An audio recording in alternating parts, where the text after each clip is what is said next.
구독, 좋아요, 알림 설정 부탁드리겠습니다. 안녕하세요, 털보이사입니다. 오늘 영상에서는 다양한 두통의 유형과 그 원인, 진단 방법, 효과적인 치료법 및 예방 방법에 대해서 알아보도록 하겠습니다. 두통은 매우 흔한 증상이지만 원인을 명확히 밝히기 어려운 경우가 많고요. 이에 따라서 예방이 쉽지 않을 수도 있습니다. 대부분 예방이 어렵죠.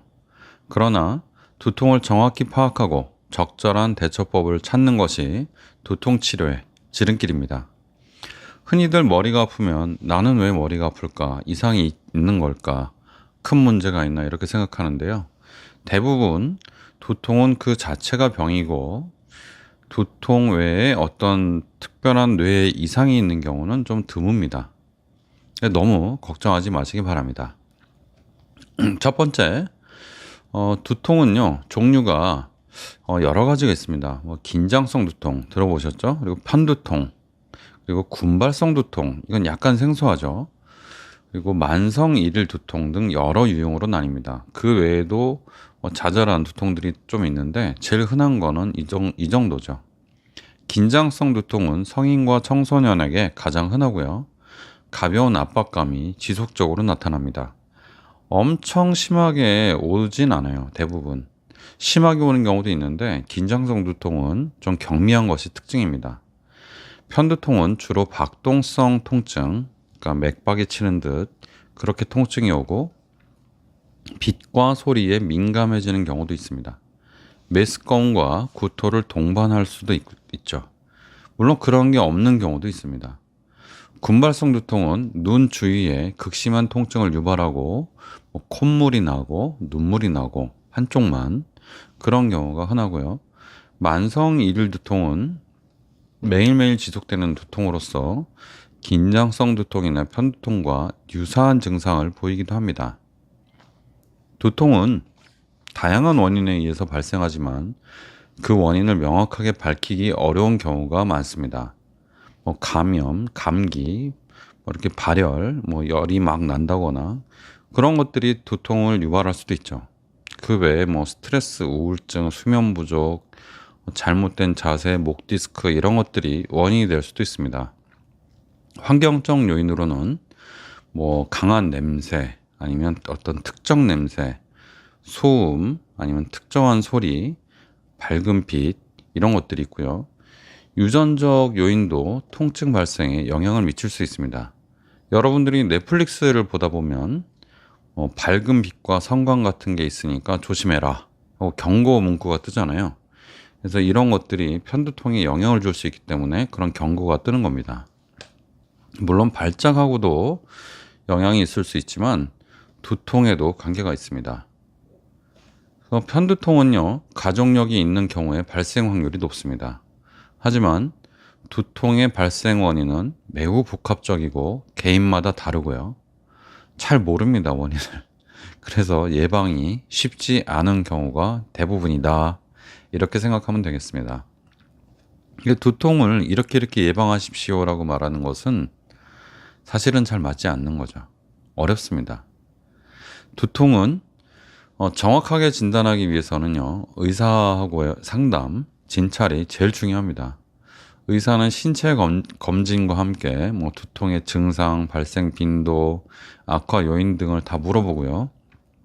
환자는 또 진료를 잘 보기 위해서 두통 일기를 내가 이럴 때 아팠고 이만큼 아팠고 몇 시에 아팠고 어떤 증상을 동반했는지 그런 거를 써놓으면 진단에 큰 도움이 됩니다.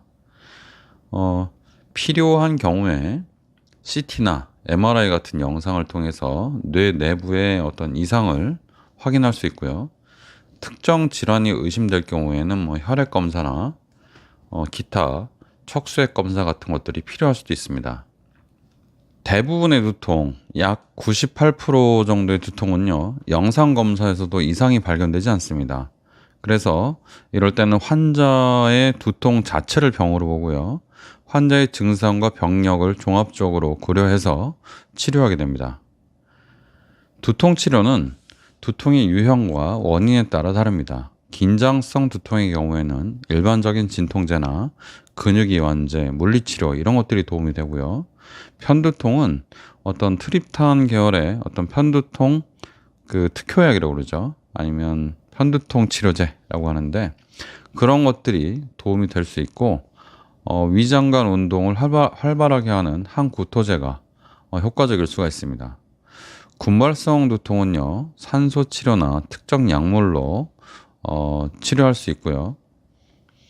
만성 일일성 두통은 생활 습관 개선과 약물 치료를 꾸준히 병행하는 것이 중요합니다. 아픈 기간이 길수록 약을 길게 복용해야 됩니다. 그리고 환자의 두통이 나타나는 특정 상황을 컨트롤해주는 바이오 피드백이나 어떤 스트레스 관리, 상담 치료 같은 것들도 두통 치료에 도움이 될 수 있습니다. 하지만 이런 치료법이 이런 두통이면 이렇게, 이런 두통이면 이렇게 딱딱 효과가 있는 게 아니기 때문에 치료를 해보고 계속 환자를 추적 관찰하면서 약이나 치료법을 계속 변경해 나가는 그런 맞춤 치료가 필요합니다. 두통을 예방하고 관리하기 위해서는 생활 습관을 개선하는 것이 도움이 될 수 있습니다.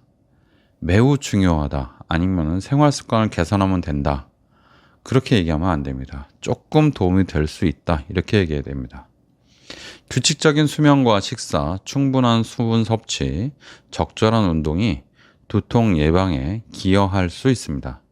또한 스트레스를 줄이기 위해서 명상이나 요가를 하는 것도 두통에 도움이 될 수 있습니다. 두통 유발 요인이 있는 경우에 어떤 냄새나 소리 같은 거, 빛 같은 거, 그럴 경우에는요, 이걸 피하는 게 좋습니다. 특정 음식을 먹고 나서 그런 경우도 있거든요. 예를 들어서 치즈나 커피 같은 거요. 그런데 대부분의 두통은 명확한 원인이 없거나 복합적인 요인으로 발생하기 때문에 예방이 어렵고 생활 습관 개선만으로도 충분한 효과를 보지 못하는 경우가 대부분입니다. 그래도 두통에 나쁘다는 건 하지 말고 두통에 도움이 된다는 쪽으로 하시는 것이 좋습니다.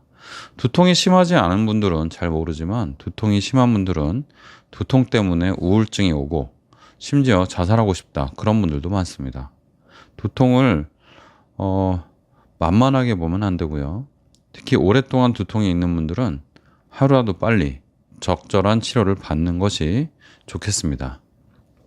오늘의 결론은요, 두통은 다양한 원인과 증상을 가지고 있고 여러 가지 유형에 맞는 치료가 필요한 그런 질병입니다.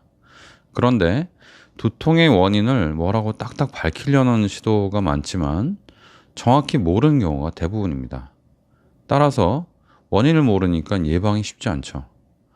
그렇지만 진단을 좀 정확히 하도록 노력을 하고, 그리고 알려진 원인, 모르는 건 모르겠지만 알려진 원인을 좀 파악하고 생활 습관도 개선하고 약물 치료도 적절하게 병행하는 것이 중요할 것 같습니다. 환자분들은요, 두통이 계속 낫지 않는다면 본인도 두통 일기를 작성하고 의사와 협력해서 효과적인 치료 방법을 찾는 것이 두통 관리에 큰 도움이 될 수 있겠습니다. 두통은 단순히 진통제나 편두통 특효약을 먹는 것으로서 해결되지 않습니다. 두통의 치료는 굉장히 복잡하고 약물 치료도 굉장히 다채롭게 그렇게 실제로 이루어집니다. 두통 자체를 질병으로 봐야 치료를 할 수 있는 경우가 많습니다. 꼭 이상이 있지는 않기 때문에 큰 걱정은 하지 않으셔도 되지만 혹시 걱정되신다면 검사를 해보는 것도 여러분들의 걱정을 내려놓는 데 도움이 될 거라고 생각이 됩니다. 오늘은 두통에 대해서 말씀드려봤습니다. 털보세였습니다.